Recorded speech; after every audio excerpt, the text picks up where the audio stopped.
It's been a long year, hasn't it? 2020 has been an absolute whirlwind of a year for all of us. There was a lot of loss. There's a lot of struggle. And quite frankly, there's a lot of general misfortune. And for many, this struggle continues to be real and ongoing, while a handful of others actually expect everything to suddenly be better in 2021. Adversity is an ever-present part of our reality. Now, I am not saying we are alive to only experience the inevitable terribleness of existence. No. What I am saying is that there is a lot of joy and happiness to be had despite our misfortunes. Now, some of my words, they might ring hollow today for some of you, especially if you're in the midst of your own hardship right now. What can I, as a privileged white cis man, really know about your struggles? Truth be told, not much. However, what I can offer today is a framework and a structure that may help guide you through your journey. Referring to my experience with Camp Erin in Philadelphia, a 3-day overnight grief camp for children and teens, I plan to outline 3 general steps in transforming misfortune into meaningful opportunities for hope and growth. To be clear, these steps aren't necessarily supposed to be completed sequentially or even just one time. It's more of a framework you can go back to time and time again. As the grief associated with any unfortunate event, it does not simply disappear overnight, and it does not disappear forever. Whatever it is now a part of you and your life story. It is something that you first have to acknowledge, sometimes many times over, and then next, it's something that you have to release yourself from, sometimes in dramatic fashion. And finally, it's something that you can re-examine again and again and again in whatever way that makes sense for you right here, right now. While working with children who've had a significant loss, my clinical colleagues constantly remind me of the resiliency of young people. And yet, I wonder to myself, why do we only ascribe the attribute of resiliency universally to the young and not to people in general? When we were just kids, we easily acknowledge our emotions in response to anything and everything. Babies, toddlers, any prepubescent child is one of the most honest people you're ever going to meet. They have absolutely no filter. They do not let the world's expectations stop them from expressing their feelings. Have you met a child who's crying their eyes out over something so ridiculous, like they aren't allowed to eat the rest of their foam football, and then suddenly they just snap out of it, and they ask very sweetly for a snack? We let them acknowledge their emotional reality, and we let them experience it. I don't know when or why we stopped letting people do that as a society, but we do. I really think it's something that we're all trained to do as a part of our American culture.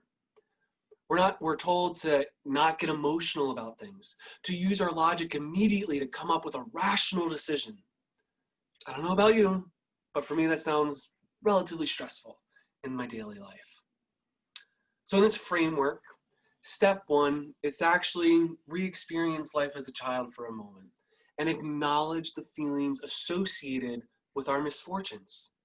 If you're angry, be angry. If you're sad, be sad. If you're pissed off, be pissed off. And if you're happy, be happy. Let yourself experience all the ranges of emotions humans have to respond to our surroundings. These are extremely useful and relevant tools for your body, mind, and soul to process terrible experiences. Why fight against what your body wants to do so naturally? Acknowledge and experience the pain. Now, there's a difference between you and the toddler.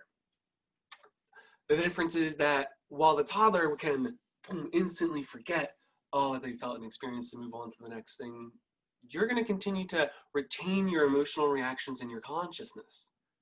We have the ability to look back at our reactions, and for better or worse, those reactions are our reality. Well, step 2 is to be much like that toddler and release ourselves from those emotions, sometimes in a dramatic fashion. In a way that clearly relieves you of the burden of carrying them. This is going to look very different for every single person.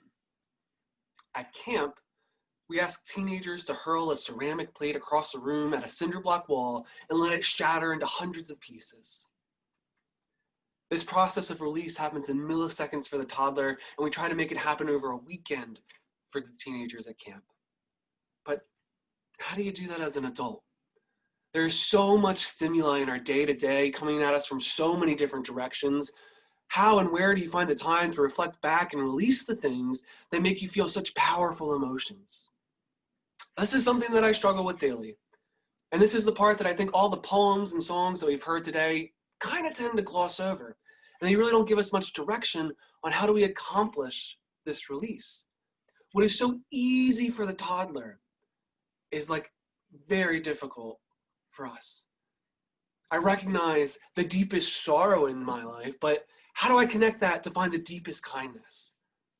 When all I've done is constantly struggle and struggle and struggle, where can I find hope? We laugh and we cry, but I still don't understand what is this group that I belong to. In today's day and age, this can be extremely difficult. And I really wish I could tell you what's going to exactly work for you, but I can't. What I like to think is that it comes from both within and from community. It takes you putting yourself into experiences that you've never had before. This is why each year at Camp Erin, we primarily take new campers. Young folks who have never been there before, and chances are they don't know anybody else. We intentionally put them in one of the most awkward scenarios you can imagine being a young person, and then we say, let's talk about death and dying.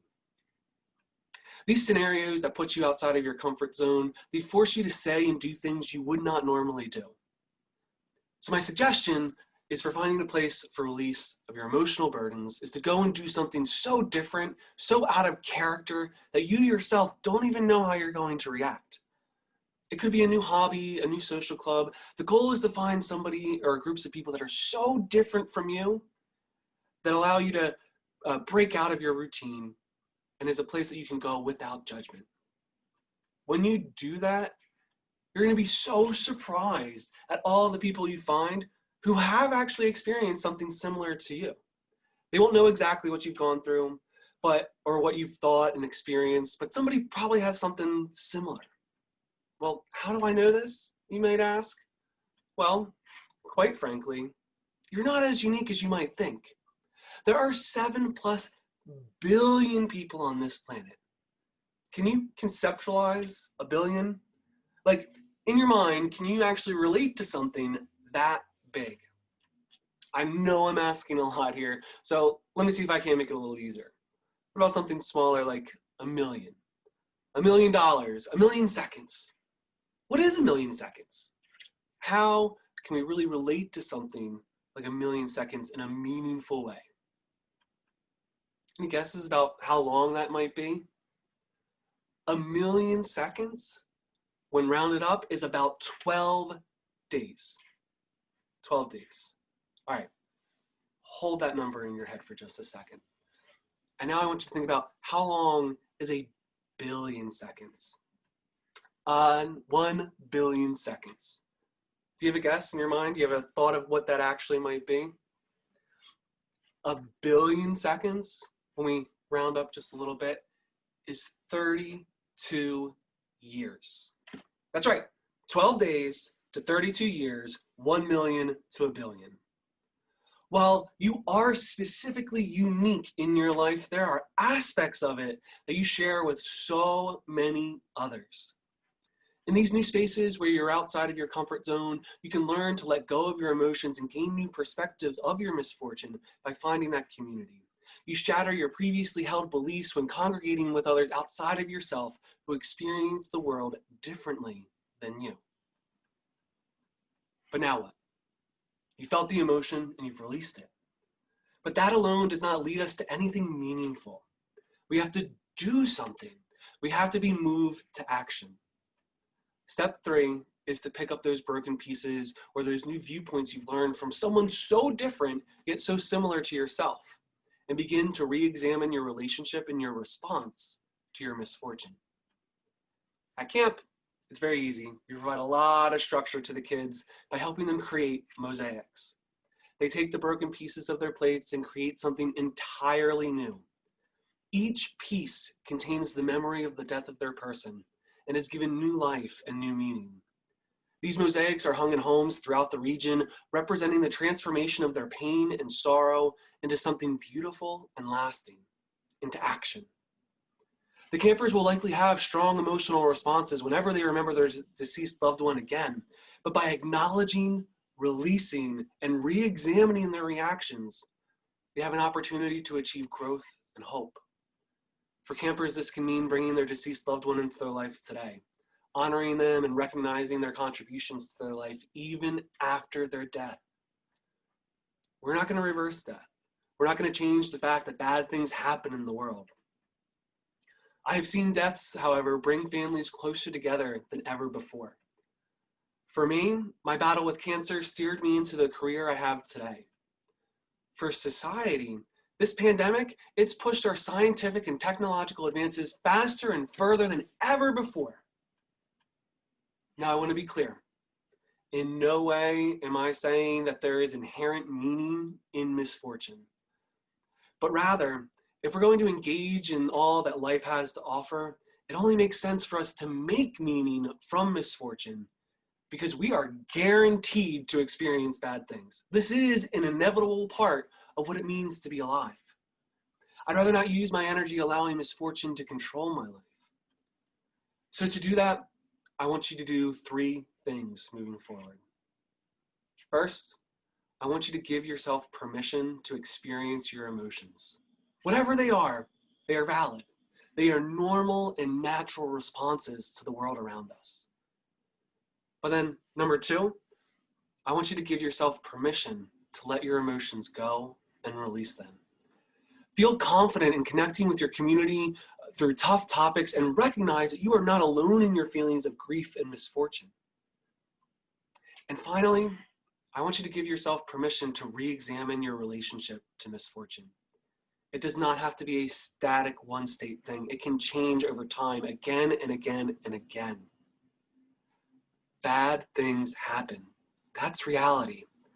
But you have the opportunity with each moment of misfortune to create meaning. This is a process that can seem daunting at first, but the more you do it, the easier it gets. No longer will moments of misfortune dictate the way you live your life, but rather they become tools for creating meaning that propels you forward through all that you are going to achieve.